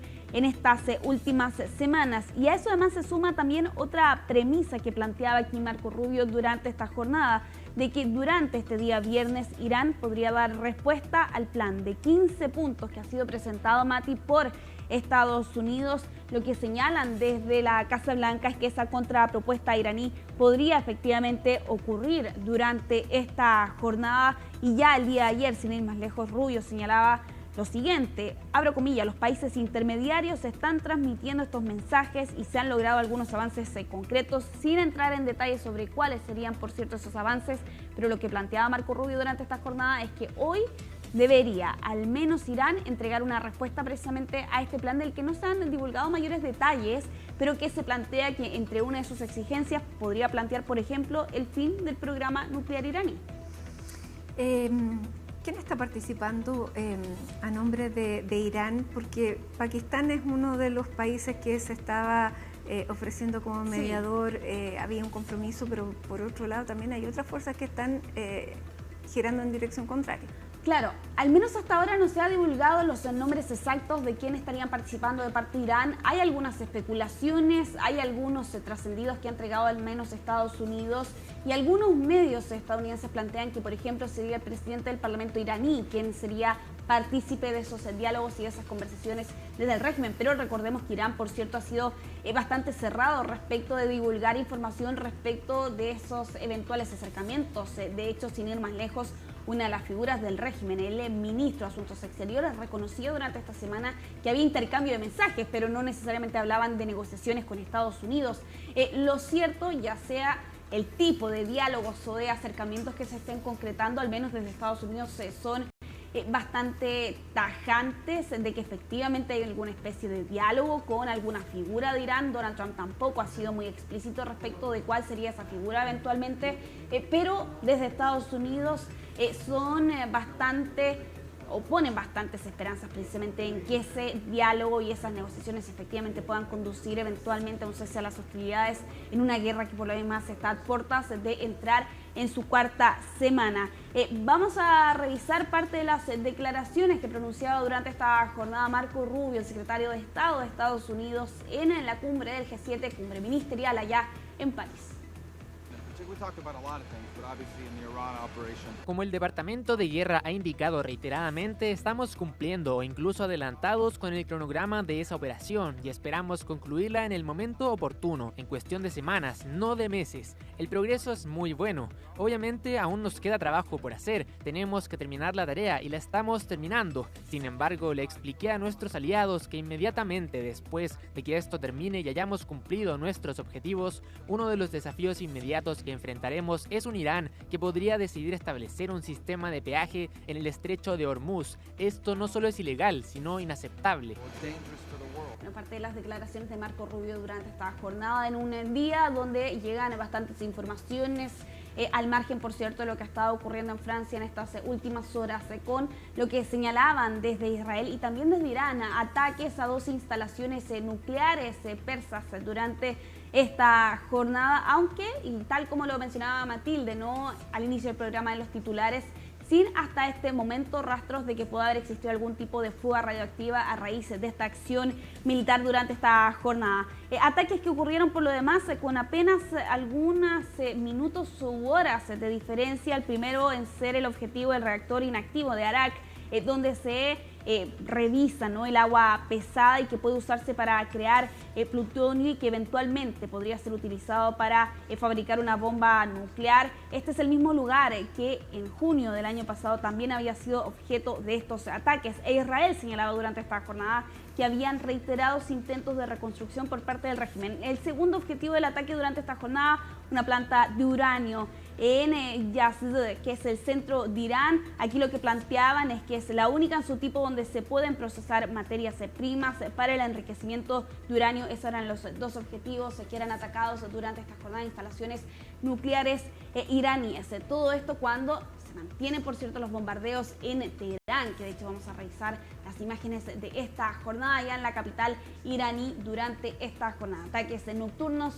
contra la ciudad. Aquí el director de la Media Luna Roja señalaba lo siguiente, abro comillas, las afirmaciones de que solo se atacan zonas militares y no zonas residenciales son completamente falsas, planteaba allí el director de la Media Luna Roja en Irán, donde se habla de miles de personas fallecidas desde el inicio del conflicto y al menos de ellos serían civiles 1.500 personas. Esa es la actualización que hay al menos hasta el día miércoles de esta semana.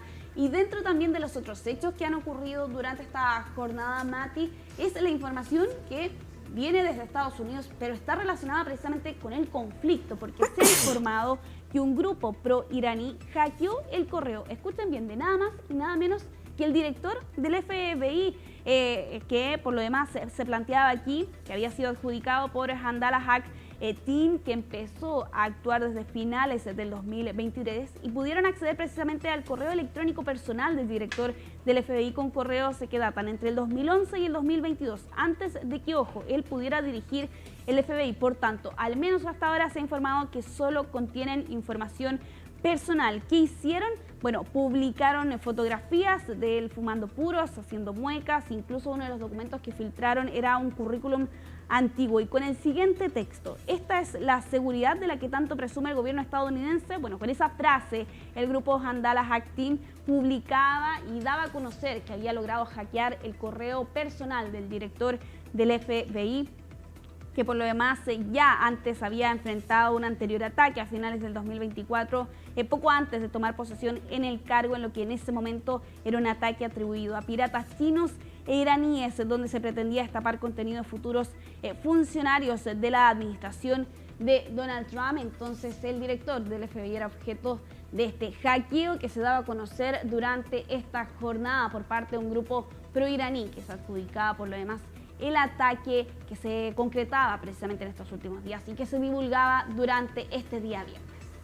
Vamos a cambiar de tema aquí en Conexión Global. Vamos a dejar la situación en Medio Oriente por un momento para revisar otras noticias que han estado marcando la agenda internacional durante esta jornada, con lo que ha ocurrido en Brasil. El expresidente Jair Bolsonaro ha sido dado de alta después de 2 semanas de hospitalización debido a una neumonía aguda que lo tuvo incluso en la UCI por algunos días. Bueno, después de estas 2 semanas ingresado en el hospital de Festar, desde el 13 de marzo fue finalmente dado de alta durante esta jornada donde los médicos de Bolsonaro señalaron que los últimos 2 días fueron tranquilos y sin problema.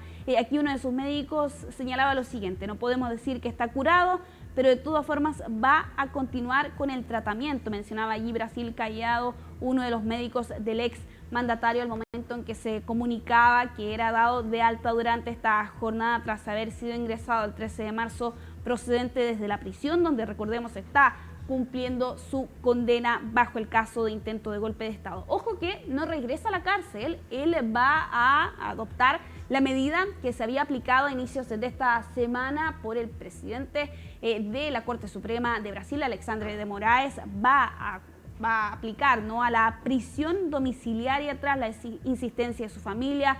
Estaban apuntando aquí que este arresto domiciliario era humanitario debido al estado de salud y tras la presentación de un recurso por parte de sus abogados e incluso con la Fiscalía, que se manifestó a favor de conceder este beneficio. Pero ojo, porque ese arresto domiciliario va a ser por 90 días. Pasados esos 3 meses, se va a tener que revisar nuevamente cuál es el estado de Jair Bolsonaro y finalmente, concluido ese periodo, se va a hacer esta evaluación para determinar si es que regresa efectivamente a la prisión donde había estado desde el mes de enero particularmente, o por el contrario se mantiene, por cierto, con este beneficio. Ojo que es un beneficio con condiciones. No puede usar las redes sociales, su teléfono, grabar videos o audios, como fue la tónica, por cierto, en los meses siguientes tras haber terminado su periodo. Y dentro de las visitas que están consideradas está su hijo en unos horarios previstos y específicos. Es al menos esas las condiciones que plantearon desde la justicia brasileña para conceder, por cierto, este arresto domiciliario tras esta alta, tras haber estado 2 semanas e incluso haber permanecido un par de días en la UCI más bien, y haber mejorado paulatinamente todo esto con un Bolsonaro que está cumpliendo, por cierto, estos 27 años de cárcel por este intento de golpe de Estado que fue declarado culpable. Lo vimos, por cierto, en esta determinación que adoptaba la justicia brasileña el año pasado. Nos quedamos en la región con esta información respecto a estos 2 veleros que estaban desaparecidos desde el día de ayer, que habían viajado desde México con destino a Cuba para proporcionar ayuda humanitaria en medio de lo que ha estado enfrentando la isla en estas últimas semanas, apagones y, por cierto, lo que ha arrastrado en estos últimos años, que es no poder acceder a alimentos y otro tipo de recursos. Bueno, estos 2 veleros estaban desaparecidos y lo que se ha informado es que llegaron a Cuba sanos y salvos. Así lo ha señalado Estados Unidos a través de un comunicado de la Guardia Costera, donde planteaba que estas 2 embarcaciones que estaban transportando ayuda para Cuba habían sido ya finalmente localizados y han transitado con seguridad. Una desaparición que tenía bastante alertas a las autoridades mexicanas, por cierto, también cubanas, y que estaban realizando una especie de búsqueda en la zona desde el día de ayer tras la desaparición de estas 2 embarcaciones con 9 tripulantes de varias nacionalidades y que habían zarpado desde Isla Mujeres con destino a La Habana, llevando consigo también esta ayuda humanitaria. Un buque tenía contacto con ellos hasta que finalmente lo perdieron y eso finalmente desataba este proceso de búsqueda liderado por México para dar con estas personas que estaban desaparecidas y que estaban a bordo de esta embarcación, que finalmente ha sido localizada, según se ha podido conocer durante este día. Vamos a cambiar de tema, nos vamos hasta Rusia y con esta información, con una decisión que ha adoptado el Kremlin, la de declarar agente extranjero a quien hace solo algunas semanas atrás logró ganar un Oscar como mejor documental. Y es una situación bastante llamativa que se ha dado a conocer durante esta jornada y donde Pavel Talankin es el protagonista. Él es el codirector del documental Mr. Nobody contra Putin, o El Señor Nadie contra Putin, y que ganó el Oscar precisamente en la reciente edición. Aquí en este documental se muestra el adoctrinamiento que se le somete a los niños en los colegios rusos, particularmente desde la invasión de 2022 a Ucrania. Y durante esta jornada se ha conocido parte del Ministerio de Justicia de Rusia que él ha sido declarado proscrito, acusado de difundir información falsa sobre las acciones de las autoridades rusas. Nos vamos hasta Japón en conexión global con estas imágenes del florecimiento de los cerezos o las sakura, como se conocen, por cierto, a estos árboles allá en Japón. Estas imágenes corresponden a esta jornada en Tokio, donde ya han comenzado a florecer lentamente estos árboles tras varios días consecutivos de lluvia y con el inicio de lo que se llama, Mati, la temporada del Hanami, que en japonés es la contemplación de estas maravillosas y hermosas flores, donde también se marca el inicio de la primavera y que no solo atrae a japoneses, sino que también a turistas de todo el mundo. Lo están viendo ustedes ahí en pantalla, este verdadero espectáculo el que eran testigos durante esta jornada allá en Japón. ¿No es cierto?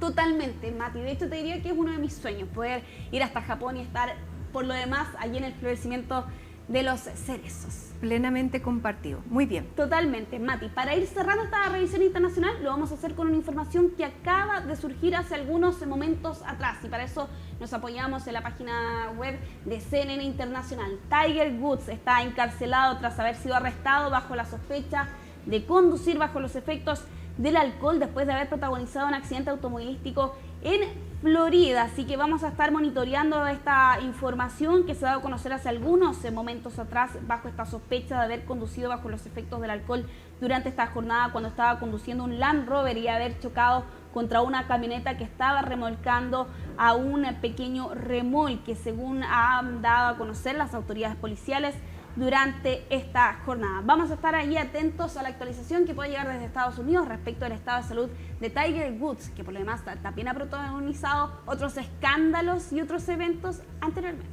Sí, me quedo con las flores y los cerezos. Totalmente. Que tenga un gran fin de semana.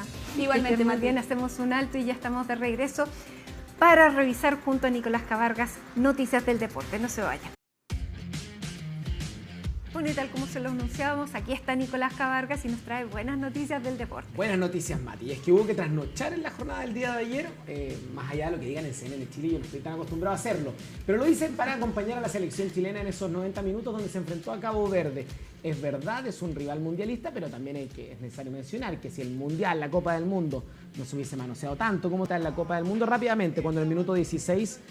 en buen chileno, se aviva Rodrigo Echeverría, encuentra el espacio, la pelota suelta a Ben Britton Díaz, que vuelve a anotar con la camiseta de la selección. Debutó la crítica esa camiseta en el minuto 21, recibimos el gol de Livramento en un primer tiempo que es el gran foco de las autocríticas realizadas. Verdadero nivel de Cabo Verde, propio de una liga que juega usted el sábado, el día domingo. Mira dónde va el arquero, el 7, cuando es Felipe Loyola, el actual hombre del Pisa italiano, quien aprovecha la buena acción realizada por Maxi Gutiérrez con un taco incluido, le deja la pelota servida y el volante del fútbol italiano anota el 3-2. El último gol de la jornada desde hace 10 años en Copa América Centenario. Esta vez fue ante Perú, amistoso en la Florida, la gira por Rusia, ante Rusia y nuevamente ante Perú y ahora Cabo Verde. Bueno, pasaron 10 años y se volvió a ganar 4 partidos consecutivos. Hay declaraciones del técnico, escuchemos. Contento por el resultado, obviamente que siempre es importante ganar. Obviamente no estamos muy satisfechos por el primer tiempo que hicimos. La verdad que fue muy plano, lento, nos costó mucho circular, no tuvimos profundidad. Los que entraron hicieron un muy buen segundo tiempo. También se interpretó muy bien el quedar con uno más y no irse al ataque desesperadamente. Lo que nosotros estamos tratando de hacer hace un par de años atrás tratar de que en todas las categorías se vayan ganando el puesto, sea en la categoría que sea, y que se entienda que ser futbolista de alto rendimiento es sobre todo rendir. Es verdad, lo decía el propio Nicolás Córdoba, Cabo Verde es una selección mundialista, pero también es una selección con muy poca experiencia. Por lo mismo hay que tratar de enfocarse en lo positivo. Se vuelve a ganar, lo decíamos, por 4ª vez consecutiva, algo que desde hace 10 años no se lograba. Otro aspecto positivo, debutaron 3 jóvenes en la selección y comienza a encontrar un funcionamiento, sobre todo en algunos nombres en particular que están llamados a ser protagonistas de acá a los próximos 4 años. Me refiero en particular a Gargues, actualmente en el fútbol nacional, jugando como lateral, lo puede hacer también como central, y también en particular con la participación de Iván Román, el gran valor del fútbol chileno de los últimos 5 años, actualmente en el fútbol brasileño, y que ya comienza a acostumbrarse a utilizar la camiseta de la selección. Es verdad, prácticamente sin público, solamente fanáticos chilenos estaban presentes en este duelo en Nueva Zelanda, y también ante un rival muy débil, pero es necesario que vayan sumando esa experiencia para que luego, cuando lleguen los rivales de verdad, hablamos de Argentina, Brasil, Uruguay, en eliminatorias estén más preparados, también en Copa América, porque eso también se viene. ¿Cuándo juega nuevamente la selección chilena? Hay que madrugar nuevamente, mala noticia. Para noctámbulos y madrugadores, si es que en la noche de domingo a lunes, el lunes a las 3 de la mañana, la selección chilena Nicolás Córdoba enfrentará a una Nueva Zelanda a los locales en un partido que tendrá mejor marco de público y que tiene a Nueva Zelanda buscando alternativas de revancha tras haber caído por 2-0 frente a Finlandia. Esa es nuestra realidad, esos son los amistosos que está teniendo la selección chilena, mientras prácticamente el resto del planeta fútbol mira o ya la preparación al Mundial o la posibilidad del repechaje. Es lo que vive la selección de Bolivia, que en México, de los equipos en esta preparación mundialista o amistosos internacionales. Y es lo que está viviendo también, en este caso, la selección masculina de Irán, que sostuvo mochilas, ahí lo vemos a su equipo masculino, sostuvo mochilas moradas mientras cantaban su himno nacional antes del partido amistoso contra Nigeria de este viernes, tras lo que fue el bombardeo de una escuela primaria de niñas en su país que cobró numerosas víctimas. El gesto tuvo lugar antes del partido amistoso en Turquía, un mes después del devastador ataque que, según funcionarios iraníes, dejó al menos 168 muertos, entre ellos más de 100 niños. La tragedia desató acusaciones y contraacusaciones sobre la responsabilidad del bombardeo, pero la selección masculina quiso tener este gesto haciendo un vínculo entonces con los pequeños fallecidos. Una selección que tiene pasajes al Mundial, Mati, lo recordamos, tiene sus 3 partidos a jugarse en suelo estadounidense y sigue preparándose para esa Copa del Mundo, pero en territorio turco. Bien, llegamos al final entonces de esta revisión. Interesante aquí los temas que me trae. No sé si voy a madrugar. Es verdad, es muy temprano. Es muy temprano, sí, me quedo con los recomendados de Sandro. Es una buena alternativa. Es una buena alternativa, pero muchísimas gracias por toda la entrega deportiva y esperamos que tengamos un gran fin de semana. Que así sea. Que así sea. Nos vamos, muchísimas gracias por habernos acompañado, sigan en nuestra sintonía. Ya llega Agenda Económica, nos reencontramos el lunes.